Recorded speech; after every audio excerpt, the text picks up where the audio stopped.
ध्रुव डरा हुआ था, पर उसे भरोसा था कि वो इस स्थिति को संभाल लेगा।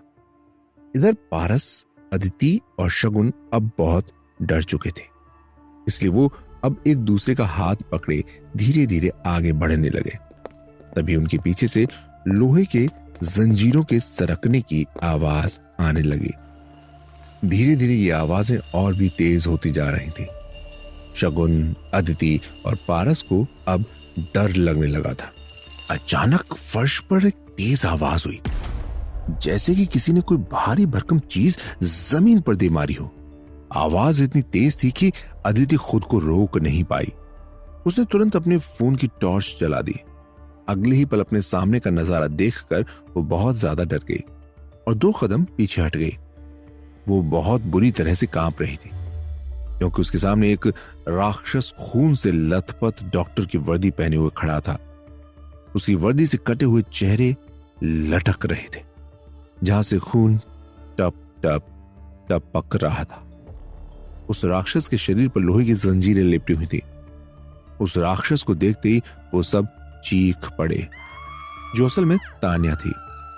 दूसरी तरफ फोन की लाइट जैसे ही राक्षस के चेहरे पर पड़ी, वो गुस्से से पागल सा हो गया और अजीब अजीब आवाजें निकालने लगा। उसके हिलने डुलने से उसके शरीर में लिपटी जंजीरों से और भी अधिक भयानक आवाजें आने लगी।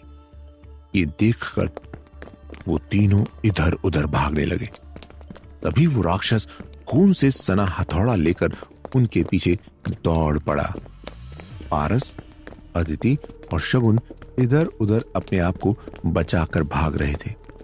अदिति डर के मारे अपने आगे भाग रही परछाई के पीछे भागने लगी। उसे लगा वो पारस है, इसलिए वो उसके पीछे पीछे कमरे में घुस गई और जिसे वो पारस समझ रही थी, उसके साथ ही वो एक अंधेरे कमरे की अलमारी में छुप गई। उस अलमारी से जली हुई लकड़ी की बदबू आ रही थी, पर अदिति वहां से तब तक नहीं हिली जब तक कि जंजीरों की आवाज उससे दूर होती नहीं चली गई। तब वो डरते हुए बोले, oh God, please save me God. मुझे यहां आना नहीं चाहिए था। पारस, मुझे लगता है कि वो राक्षस चला गया है। अब हमें जल्दी से बाहर जाकर यहां से निकलने का रास्ता ढूंढना चाहिए, इससे पहले कि वो दोबारा आ जाए। लेकिन उसकी बात सुनकर भी पारस ने कुछ नहीं बोला। तब अदिति अलमारी से बाहर आई और उसने पारस की तरफ देखा, पर वहां पारस था ही नहीं, बल्कि एक कंकाल खड़ा था जो अंधेरे में चमक रहा था। उसे देखकर अदिति के होश उड़ गए और वो बिना पीछे देखे वहां से चिल्लाती हुई बाहर भागी। बाहर सभी स्टूडेंट्स इधर उधर भाग रहे थे। तभी अदिति को कोने में छुपी हुई शगुन दिखाई दी।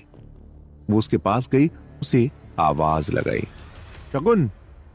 शगुन पहले से ही बहुत डरी हुई थी और ऐसे अचानक अदिति की आवाज देने पर वो और भी ज्यादा डर गई। इधर मेहुल को भी उनकी चीखें सुनाई दे गई, इसलिए उसने पारस को फोन किया।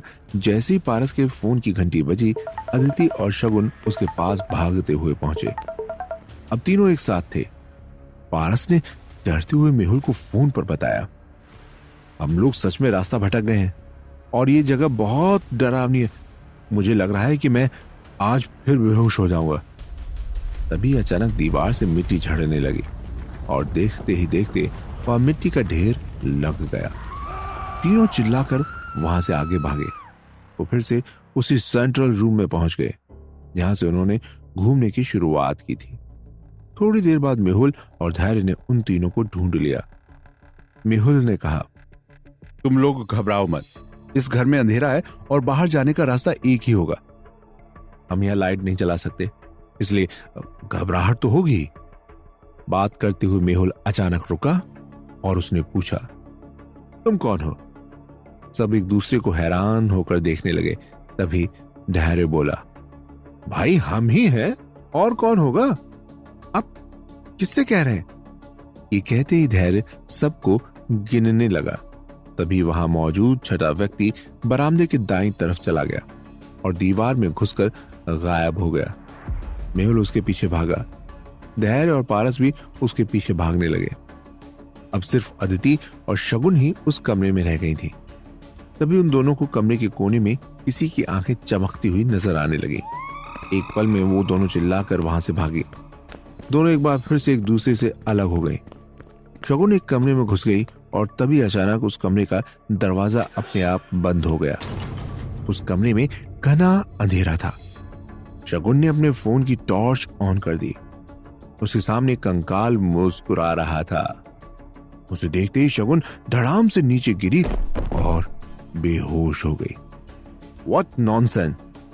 ये लोग नियमों का पालन क्यों नहीं करते? ये सोचते हुए ध्रुव ने तान्या को कॉल किया और बोला, अभी तुम जहां हो वहीं रहो, एक लड़की बेहोश हो गई है। इतना कहते ही ध्रुव अंदर गया और शगुन को उठाकर बाहर लेकर आ गया। ध्रुव ने तान्या को इस बात की फोन पर जानकारी दे दी और फिर उसे मेहुल और धैर्य की लोकेशन बताई और कहा, वो दोनों सीढ़ी पर खड़े हैं। मैं जैसे ही शगुन को बाहर लेकर आऊंगा, तुम ऊपर से सीढ़ी को हथौड़े से हिलाकर उन दोनों को डरा सकती हो। तान्या उन दोनों को डराने के बारे में सोचने लगी और ध्रुव के इंस्ट्रक्शंस के मुताबिक खड़ी हो गई। ध्रुव शगुन को वेटिंग रूम में लेकर गया और शगुन के चेहरे पर पानी के छींटे मारे। जैसे ही वो होश में आई, ध्रुव ने शगुन से पूछा, क्या हुआ था अंदर? शगुन ने डरते हुए कहा, वहां हमारे अलावा भी कोई था। आपने हमें बताया था ना कि सुबह आपके स्केरी हाउस के दरवाजे खुले मिले थे, तो मुझे लगता है कि कोई अंदर जाकर छुप गया है। शगुन की ये बातें सुनते ही ध्रुव ने बात को संभालते हुए कहा, देखो, स्केरी हाउस में डराने के लिए हम अपने स्टाफ को भेज देते हैं, पर वो आपको नुकसान नहीं पहुंचाते, इसलिए चिंता मत करो। ध्रुव ने ये कह तो दिया, पर वो जानता था कि वहां कुछ तो गड़बड़ हो रहा था। ये सब कुछ वैसा ही हो रहा था जैसा उस होम स्टे में होता था। ध्रुव ने शगुन को पानी दिया और एक लाइट म्यूजिक ऑन कर दिया और फिर बोला, मैं बाकी लोगों को लेकर आता हूं, तब तक तुम यहीं आराम करो। ये कहते ही ध्रुव फिर से हाउस के स्केरी थीम पोर्शन में घुस गया। इधर पारुस मेहुल और धैर्य से अलग हो चुका था। वो जानता था कि वो अब यहां फंस चुका है। इधर सीढ़ियों पर खड़े मेहुल ने धैर्य को दिलासा देते हुए कहा, ये सब स्केरी हाउस वालों की एक चाल है, पर हमें डरना नहीं है। धैर्य बहुत डरा हुआ था और वो बाहर जाना चाहता था। तभी फिर से जंजीरों की आवाज आने लगी, जिससे उन्हें महसूस हुआ कि सीढ़ियां हिल रही हैं। दोनों तुरंत छलांग लगाकर नीचे कूद पड़े। तभी किसी लड़की के हंसने की आवाज आने लगी, जो कि असल में तान्या थी। फिर जैसे ही वो नीचे कमरे में पहुंचे, उन्होंने देखा कि वो लोग वापस सेंट्रल रूम में ही पहुंच गए थे। तभी कहीं से अचानक कपड़े की एक गुड़िया उछलकर मेहुल के हाथ में आ गई। मेहुल घबरा गया। फिर उसने गुड़िया को हाथ में लिया और गौर से देखा। ये वही गुड़िया थी जिसे उसने कमरे में आते ही उठाया था और फिर एक तरफ फेंक दिया था। जैसे मेहुल की नजरें उस गुड़िया की नजरों से मिली, उस गुड़िया की आंखों से खून बहने लगा। मेहुल ने घबराकर गुड़िया ही नीचे फेंक दिया। ये देखकर साथ में खड़े धैर्य को पसीना आने लगा। तभी मेहुल कुछ सोचते हुए बोला, मुझे लगता है कि हमने एक गलती की है। धैर्य ने हैरत से पूछा, क्या गलती? मेहुल कुछ सोचते हुए बोला, हम लोगों को दो ग्रुप नहीं बनाने चाहिए थे। इससे स्केरी हाउस के मालिक को हमें एक एक कर डराने में आसानी हो रही है। अगर हम साथ में होते तो मुकाबला कर सकते थे। धैर्य ने घबराते हुए कहा, अब हमें क्या करना चाहिए? मेहुल ने कहा, पहले सब साथ में इकट्ठे होते हैं और फिर बाहर चलते हैं। फिर मेहुल ने पारस को फोन किया। जैसे ही उसने पारस का नंबर मिलाया, रिंग टोन की जगह किसी के हंसने की आवाज आई। मेहुल इतना डर गया था कि उसके हाथ से फोन छिटक कर गिर गया था। वो फोन उठाने के लिए आगे बढ़ा। तभी धैर्य को लगा जैसे कि पारस दर्द से कराह रहा हो। धैर्य पारस की मदद के लिए तुरंत आवाज के पीछे गया। धैर्य जैसी आवाज सुनकर एक कमरे में घुसा, वहां का दरवाजा अपने आप बंद हो गया और उसे ऐसा लगने लगा जैसे कि कमरे में रखा सारा सामान उसके ऊपर गिरने वाला हो। धैर्य जोर से चिल्लाया, बचाओ, मुझे अब यहां नहीं रहना, प्लीज हेल्प मी। ध्रुव ने जैसे ही ये सुना, उसने फोन पर तान्या को इंस्ट्रक्शन दिए और खुद धैर्य को लेने अंदर चला गया। तो उसने धैर्य को ढूंढकर उसे बाहर निकाला।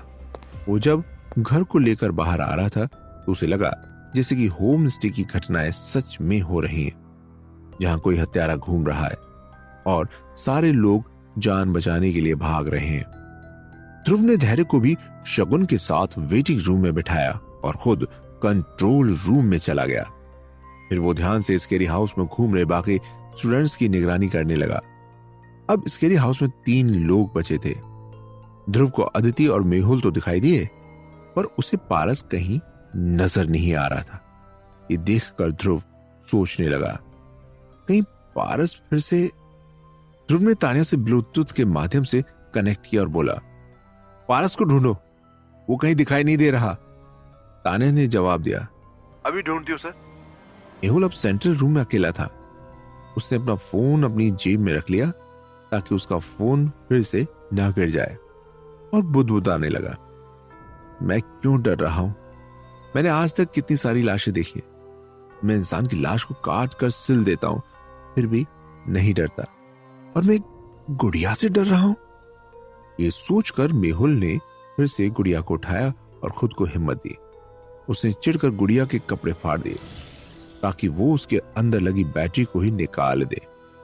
उसने जैसे ही गुड़िया के कपड़े फाड़े, अंदर से केवल रुई निकली और कुछ नहीं था।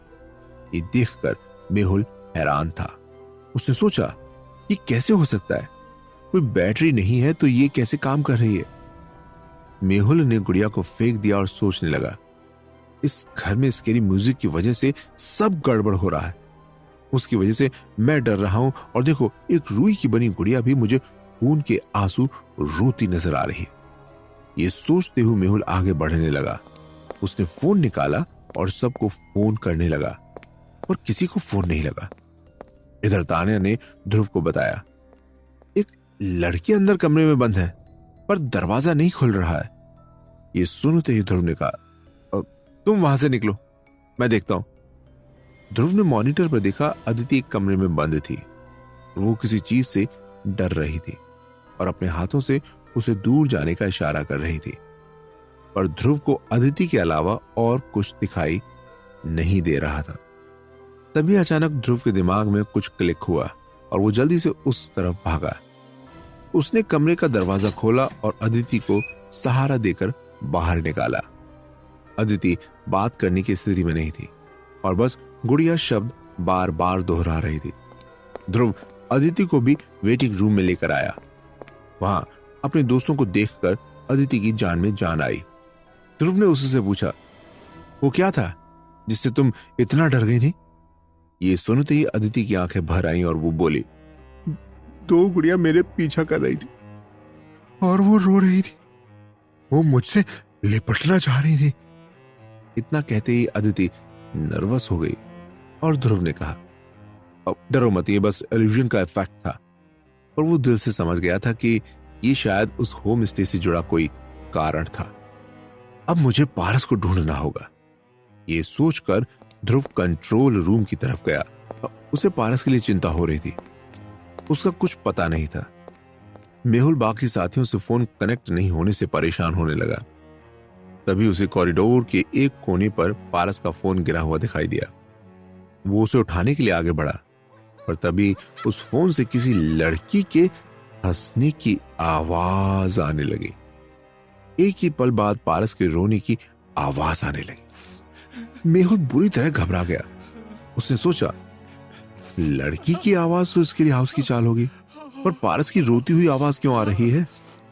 वो अभी ये सोच ही रहा था कि तभी उसने देखा, जिस गुड़िया को उसने फाड़ दिया था वो उसके पीछे आ रही है। ये देखकर तो मेहुल को पसीने आने लगे।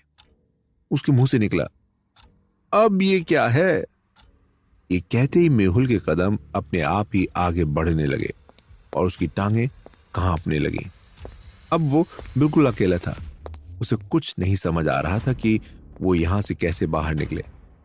भागता हुआ मेहुल एक कमरे में घुस गया, लेकिन अंदर का नजारा देखते ही वो शॉक्ड हो गया। अंदर और 3 गुड़ियां धीरे धीरे उसकी तरफ बढ़ रही थी। मेहुल को लगा जैसे कि वो गुड़िया नहीं बल्कि जिंदा इंसान है। एक बार फिर मेहुल वहां से बाहर भाग गया। इस बार ध्रुव ने मेहुल को भागते हुए देख लिया। तुम वापस आओ, स्टूडेंट्स डर चुके हैं, अब उन्हें अकेला छोड़ दो और अब टाइम भी पूरा होने वाला है। ये बोलकर ध्रुव सेंट्रल रूम में पहुंचा। उसने देखा 3 गुड़िया कमरे के बीच में पड़ी हुई थी और उनमें से एक गुड़िया दरवाजे के पास थी, जैसे कि वो बाहर निकलने की कोशिश कर रही हो। ध्रुव ने दरवाजे के पास पड़ी गुड़िया को उठाया और उन सबको एक टेबल पर रख दिया। इसके बाद वो कुर्सी लेकर आया और बड़े प्यार से ध्रुव ने उन गुड़ियों से पूछा, क्या तुम मुझसे कुछ कहना चाहती हो?